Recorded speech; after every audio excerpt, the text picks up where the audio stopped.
channel. Please subscribe my channel. ಎಲ್ಲರಿಗೂ ನಮಸ್ಕಾರಗಳು ಮಕ್ಕಳೇ. ಈ ವಿಡಿಯೋದಲ್ಲಿ ನಾವು 9ನೇ ತರಗತಿಯ ಕನ್ನಡ ವಿಷಯದ ಭಾಗ 1ರಲ್ಲಿನ ಮೊದಲ ಪಠ್ಯಪೂರಕ ಅಧ್ಯಯನವಾದ ಪುಟ್ಟ ಹಕ್ಕಿ ಎಂಬ ಪದ್ಯದ ಪ್ರಶ್ನೋತ್ತರಗಳನ್ನು ತಿಳಿಯೋಣ ಮಕ್ಕಳೇ. ಈ ಪದ್ಯವನ್ನು ಜಂಬಣ್ಣ ಅಮರಚಿಂತರು ಬರೆದಿದ್ದಾರೆ. ಕೃತಿಕಾರರ ಪರಿಚಯವನ್ನು ತಿಳಿಯೋಣ ಮಕ್ಕಳೇ. ಕವಿ ಜಂಬಣ್ಣ ಅಮರಚಿಂತ. ಜನನ ಸ್ಥಳ ರಾಯಚೂರು. ಅವರು ರಚಿಸಿದಂತಹ ಕೃತಿಗಳು ಮುಂಜಾವಿನ ಕೊರಳು, ಅದೋ ಜಗತ್ತಿನ ಆ ಕಾವ್ಯ, ಮಣ್ಣಲ್ಲಿ ಬಿರಿದ ಅಕ್ಷರ, ಪೆಟ್ರೋಮ್ಯಾಕ್ಸ್ ಹೊತ್ತವರು, ಅಂಕುಶದೊಡ್ಡಿ ಇತ್ಯಾದಿ. ಇದರ ಮುಖ್ಯ ಪ್ರಶ್ನೆ. ಕೊಟ್ಟಿರುವ ಪ್ರಶ್ನೆಗಳಿಗೆ ಉತ್ತರಿಸಿ. ಮೊದಲ ಪ್ರಶ್ನೆ, ಪುಟ್ಟ ಹಕ್ಕಿ ಗೂಡನ್ನು ಹೇಗೆ ಕಟ್ಟುತ್ತದೆ? ಉತ್ತರ, ಪುಟ್ಟ ಹಕ್ಕಿ ಕಡ್ಡಿ ಕಡ್ಡಿ ಕೂಡಿಸಿ ಗೂಡನ್ನು ಕಟ್ಟುತ್ತದೆ. ಪ್ರಶ್ನೆ 2, ಗೀತೆಯನ್ನು ಹಾಡುತ್ತಾ ಪುಟ್ಟ ಹಕ್ಕಿ ಯಾರನ್ನು ಸ್ವಾಗತಿಸುತ್ತದೆ?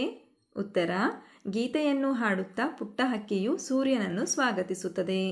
ಪ್ರಶ್ನೆ 3, ಜಗದಲ್ಲಿ ಎಂತಹ ಜನರಿರುವರು? ಉತ್ತರ, ಪುಟ್ಟ ಹಕ್ಕಿಯಲ್ಲಿ ಮೂಡಿದ ರೆಕ್ಕೆಗಳನ್ನು ಮುರಿಯುವ ಜನರು ಜಗದಲ್ಲಿರುವರು. ಪ್ರಶ್ನೆ 4, ಪುಟ್ಟ ಹಕ್ಕಿ ಜಗದಂಗಳದಲ್ಲಿ ಹೇಗೆ ಹಾರುತ್ತದೆ?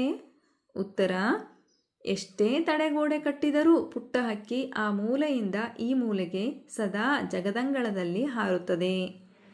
ಪ್ರಶ್ನೆ 5, ಭೂಮಿ ಆಕಾಶದಲ್ಲಿ ಪುಟ್ಟ ಹಕ್ಕಿಗೆ ಯಾರ ಭಯವಿದೆ?